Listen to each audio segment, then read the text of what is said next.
Have you ever trusted someone so deeply only to feel like they pulled the ground out from underneath you? Yeah, me too.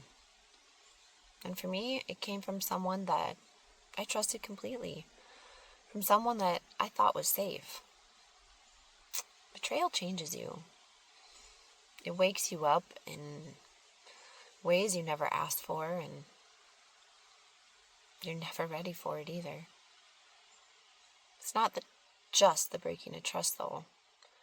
It's the breaking of something inside of you, something sacred. And if you're watching this, perhaps you're carrying a similar ache. One that says, how can I ever trust again? So I've experienced betrayal on many levels. Romantic, emotional, even spiritual betrayal. And that's a thing.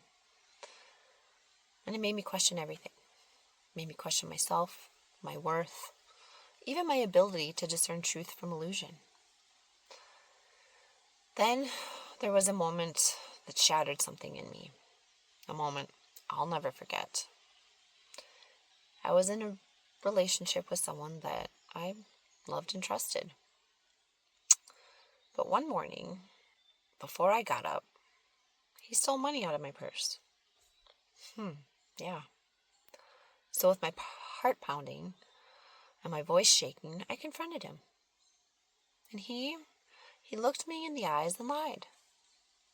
We were the only two in the house, so there was no other explanation. He did it.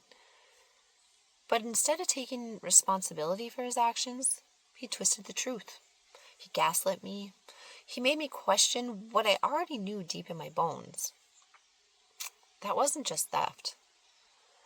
That betrayal layered with manipulation. And at first, I blamed him for everything. For the pain, the confusion, the shame, all of it. But in time, I realized what hurt the most wasn't just what he did. It was how I abandoned myself in response to it. I knew something was wrong. My body told me. My intuition was whispering to me, but I second-guessed myself. And I tried to justify what couldn't be justified. So that moment taught me something sacred. When someone betrays your trust, you still have the power to choose you, to trust your gut, to believe your knowing, and to walk away with your dignity intact. So now, that memory doesn't carry pain. It carries power. Because I didn't just survive that betrayal, I rose from it. I became someone who trusts herself. Again. And that is the real victory. Reclaiming your self-trust. But before my victory, for a long time, I thought healing meant forgiving quickly, moving on, and being the bigger person. But that just kept me in cycles of abandoning myself. You see, the truth is, betrayal doesn't just ask you to heal a wound. It asks you to rebuild your entire inner world from the ground up. And it asks you to learn how to trust yourself again. At some point, I realized I couldn't wait for someone else to give me the closure that I was needing. So I had to become the closure that I was looking for. So I went with it. I went into the ache, into the silence, into the parts of me that I had abandoned. And what I found is that the real betrayal wasn't just what he did to me. It was how I betrayed myself. By silencing my intuition when it spoke. By crossing my own boundaries to keep the peace. By ignoring the red flags because I didn't want to start over. The pain of betrayal, it cracked me open. But it wasn't the recognition of my own self-betrayal that truly woke me up. Because rebuilding trust doesn't begin with others. It begins with me. You see, rebuilding your trust starts with, you gotta learn how to hear and honor your voice. You have to learn how to trust your intuition and lean into it. And you have to learn that you have to choose your needs, even when it's hard. You have to honor your boundaries.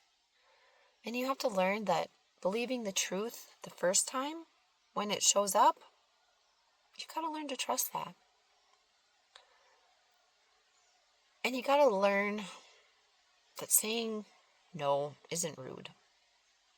It's holy. You gotta learn that choosing yourself isn't selfish. It's sacred. And I learned that the part of me that still chooses to trust, to love, even after all that pain, that part of me isn't broken. That part of me is brave because I faced it.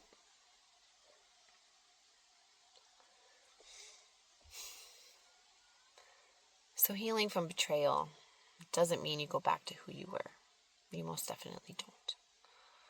It means you become someone wiser, softer, and stronger. You become someone who knows their worth, even if others can't see it. You become someone who doesn't hand out trust blindly anymore. But you offer it to yourself first, freely,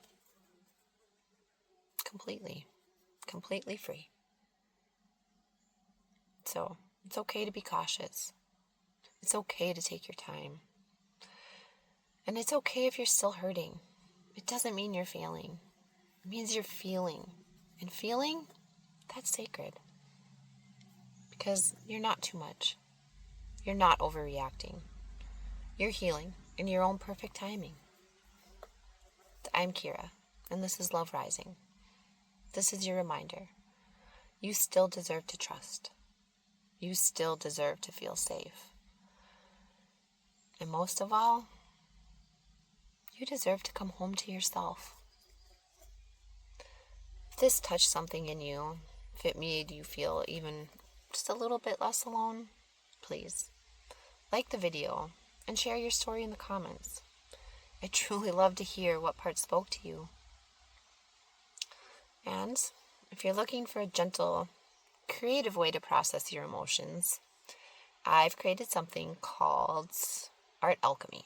And in Art Alchemy, I have an Emotional Alchemy Sketch Journal.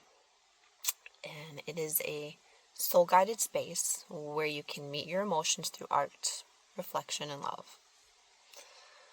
And because I believe that healing should be accessible for everyone, I'm offering it as a pay what you can. If that's $0, great. Go get it.